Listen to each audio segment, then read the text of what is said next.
We all know that China occupies a position that cannot be ignored in the global rare earth resources landscape. But what you may not know is that in 2023, China will not only restrict the export of rare earths, but also include rare earth processing technology in the export control list. This strategy has exacerbated the global supply of rare earths and forced countries to seek new sources of rare earths. As far as I know, Malaysia's proven rare earth resources currently exceed 16 million tons.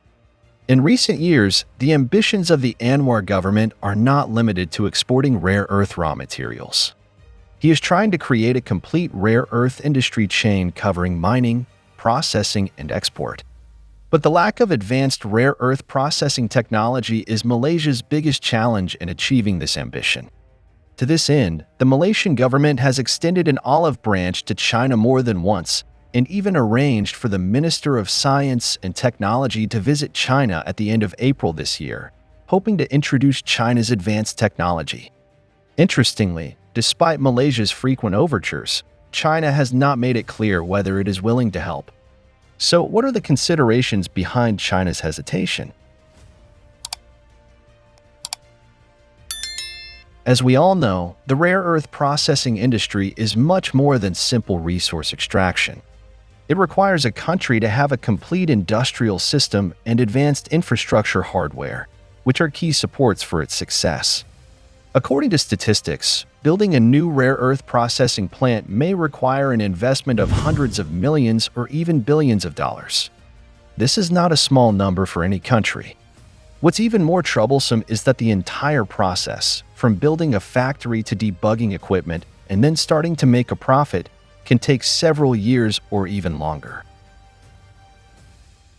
Therefore, from a business perspective, all cooperation is based on mutual benefit.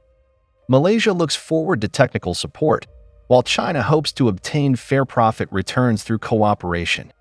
There is also a risk in this cooperation. If there are disagreements in the future cooperation between the two parties, or if China fails to obtain the expected benefits, but at the same time transfers key technologies to Malaysia without reservation, this may pose a threat to China's leadership in the field of rare earths. This is not only related to China's economic interests, but also to the country's strategic security. Given the important role of rare earth resources in the global economy, any change in leadership could trigger a cascade of repercussions.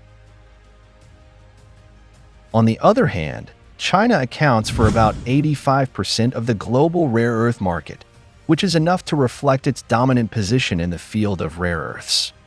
It is worth mentioning that in order to counter China's rise in the field of science and technology, the United States not only established the Chip Alliance. Now it is also turning its attention to rare earth resources, actively seeking cooperation with allies, and plans to establish a rare earth alliance to reduce dependence on China's rare earths. Malaysia plays an active role in the international political arena, and its foreign policy is easily influenced by various forces. In this case, it is still unknown whether Malaysia will change its position under the influence of the United States or make concessions under pressure. If China responds to Malaysia's request for cooperation and provides rare earth processing technology, it will also face many risks. The international political environment is complex and ever-changing, and today's allies may become tomorrow's opponents. If the Malaysian government changes and the new government's foreign policy is unclear, how to ensure that China's rare earth technology is not used against China itself is a question worth thinking about. Historically, there have been cases where one European country acquired key technologies and then used them against its former partners. In this regard, China must be vigilant. While promoting rare earth technology cooperation, it must strengthen risk management and protect its core interests. In addition, in December 2023, global technology competition will enter a fierce stage. In this context, although the United States has verbally emphasized that it will not decouple and sever diplomatic ties with China, its actual actions are contrary to its claims. Especially in the fields of semiconductors and new energy, the United States continues to take action with the intention of achieving market monopoly in these key areas. According to statistics, the United States has implemented dozens of technical restrictions on China, especially in the field of rare earth processing technology. Faced with the tough stance of the United States, China decisively adopted a technology export ban in order to protect national security.